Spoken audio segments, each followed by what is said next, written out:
The trading station on Kepler 442c hummed with its usual cacophony of alien voices, mechanical whirs, and the constant shuffle of beings from across the galaxy conducting business. Marcus Chen barely looked up from his cargo manifest as he verified the delivery of medical supplies to the Outer Rim colonies. Just another routine stop in his life as an independent freight hauler. That changed when he heard the whimpering. The sound was barely audible above the station's ambient noise, but something about it made Marcus pause. It wasn't mechanical, it was organic, distressed, and unmistakably young. Following the sound through the maze of shipping containers, he discovered three small, fuzzy creatures huddled behind a stack of crates. They looked like a cross between Earth's fennec foxes and otters, with large, luminous eyes that reflected the station's harsh lighting. Their fur was matted with dirt and what looked like dried blood. "Hey there, little ones," Marcus whispered, crouching down slowly. The cubs, for that's clearly what they were, pressed closer together, trembling. "Those are Zalani offspring," a gruff voice said behind him. Marcus turned to see Korik, a Visian merchant he'd dealt with before. Valuable in certain circles. Shame about what happened to their pack. What happened? Marcus asked, though the ice in his stomach already suggested the answer. Harvester raid 3 days ago. Zalani adults put up quite a fight, but... Korik shrugged with 4 massive shoulders.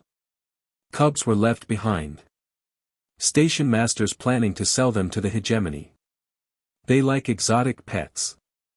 Marcus knew about the hegemony's exotic pets. He'd seen the recordings smuggled out by resistance fighters, sentient beings kept in gilded cages for the amusement of the galaxy's elite. The thought of these babies ending up there made his hands clench into fists. The station master can't just sell them. They're not cargo. According to salvage rights, they are, Korik replied. No living Zalani to claim them, no legal protection. It's business. Marcus looked back at the cubs. One of them, slightly larger than the others, had crept forward and was sniffing his outstretched hand. When it made contact, Marcus felt a gentle vibration, the Zalani equivalent of a purr. That's when Station Master Vex arrived with his security detail. "Ah, Chen," the slug-like alien wheezed through his translator. "I trust you're not interfering with station property. These specimens are scheduled for transport to the hegemony tomorrow." "They're not specimens," Marcus said, standing slowly.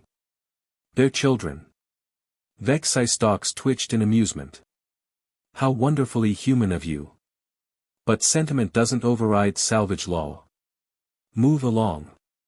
The security guards, hulking Korthak mercenaries, stepped forward menacingly. Marcus looked down at the cubs, then back at Vex.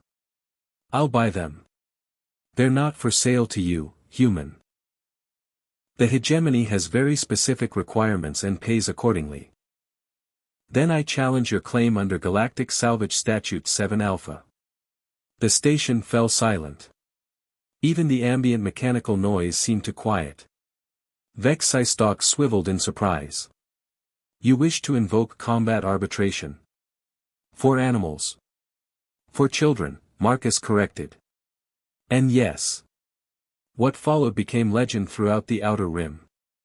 Marcus Chen, a human freight hauler with no special training or genetic modifications, faced down Vex Champion, a bioengineered Korthak warrior bred for combat. The fight lasted 17 minutes and ended with the warrior unconscious and Marcus standing over him, bleeding from a dozen wounds but still breathing. As he knelt beside the cubs again, now legally his by right of combat, Marcus felt tiny paws on his arms. The largest cub had climbed onto his lap and was purring against his chest. The other two followed, their large eyes no longer filled with terror but with something that transcended species barriers, trust. Word of the human who fought for alien cubs spread through hyperspace communication networks faster than most ships could travel. It reached Zalani survivors scattered across the galaxy, brought hope to other enslaved beings, and struck fear into the hearts of those who profited from such cruelties. Marcus never intended to become a symbol. He simply saw children who needed protection and couldn't walk away. But in doing so, he reminded the galaxy of something it had nearly forgotten, that sometimes the most powerful force in the universe isn't technology or weapons or political influence. Sometimes it's just one person who refuses to let evil win without a fight. The three cubs, later named Hope, Courage, and Freedom by their adoptive human father, grew up to become leaders in the liberation movement that would eventually bring down the hegemony's slave trade. But that's another story. This one ends with a battered human sitting in his ship's cargo hold, three alien cubs asleep in his lap, flying toward a new life among the stars, and a galaxy that would never forget the day humanity's protective instincts showed their true face.